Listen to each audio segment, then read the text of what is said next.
IMO, le congrès immobilier FNIM, Loïc Quentin. Bonjour. Monsieur le Président, bonjour. Bienvenue sur le plateau du Talk.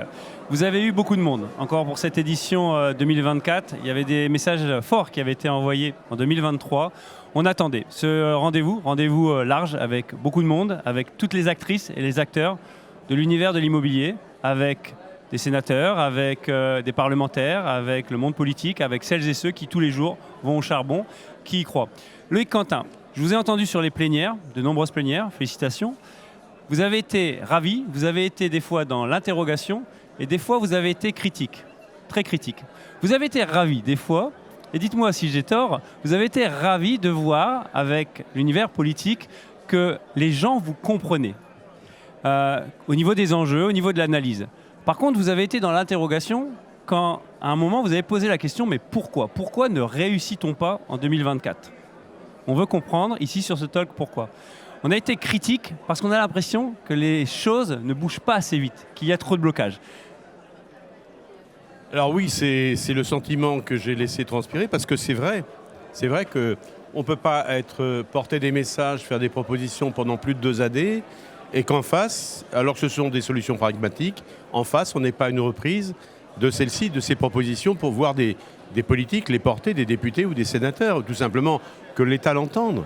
Il n'y a que les médias qui l'entendent parfois, mais je dirais que c'est totalement insuffisant. Donc je crois qu'on n'a pas une vision assez pragmatique et réaliste, je dirais, de notre environnement immobilier.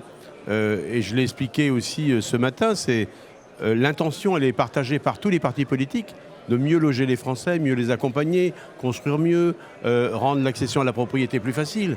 Mais ça, tous les programmes des gouvernements et des candidats à la présidentielle depuis 30 ans l'ont affiché et l'ont dit. Et le bilan est exactement le même. Donc je crois qu'à un moment, l'expression de la société civile et des corps intermédiaires doit être beaucoup plus prégnante qu'elle ne l'est aujourd'hui et beaucoup mieux considérée. Le monde politique se fiche de notre intervention, ne nous écoute pas. Et on ne peut pas durer comme ça. Je crois qu'on a des solutions, des propositions, quels que soient les intervenants dans le domaine de la construction de l'immobilier, et celles-ci doivent être relayées. Les enjeux sont colossaux, ici pour les professionnels, et on a autour de nous, là, autour de ces stands, des professionnels, des gens avec énormément d'ambition, avec du talent, des experts, et c'est pour les Françaises et les Français.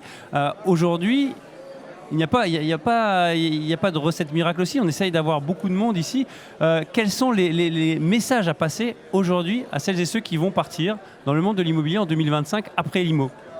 Bien, après l'IMO, ce qu'on a voulu faire de ce congrès, d'abord, c'est un événement politique. Donc, de l'actualité politique et économique de l'immobilier, ce qui est fondamental, déterminant, que ce rendez-vous devient tout d'abord incontournable, que devient un réflexe où les professionnels prennent le tempo de l'évolution de la politique et se ressourcent.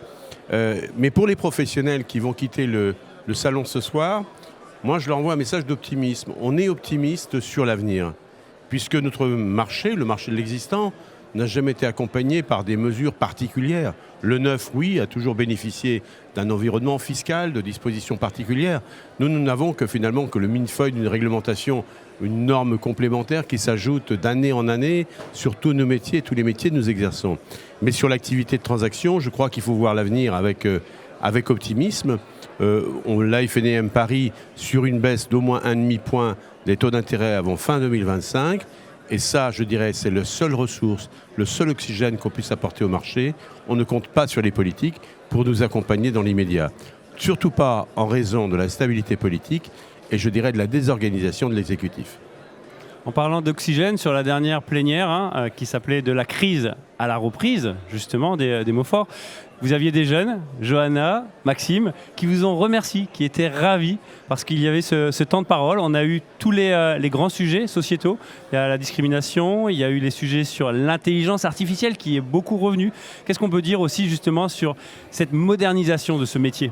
Eh bien, je pense qu'il est important d'associer les jeunes dans un congrès comme ça. D'abord, c'est un retour d'expérience, on a besoin de leur regard.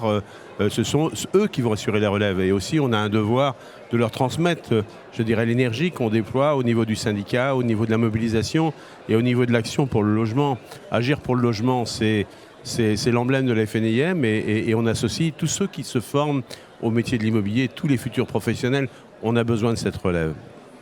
Merci beaucoup. Un dernier mot pour toutes vos collaboratrices et vos collaborateurs pour cette conclusion de la FNIM. Je les félicite tous, ils ont été exceptionnels. On a réussi à atteindre, à faire mieux que 2023. 2024 aurait été un bon cru. 2025 sera encore meilleur. Mais je vous promets un 2026 pour les 80 ans de la FNIM d'exception. Et là, ça sera le grand événement de l'année. Éclatant. Merci beaucoup, Loïc Quentin. Merci.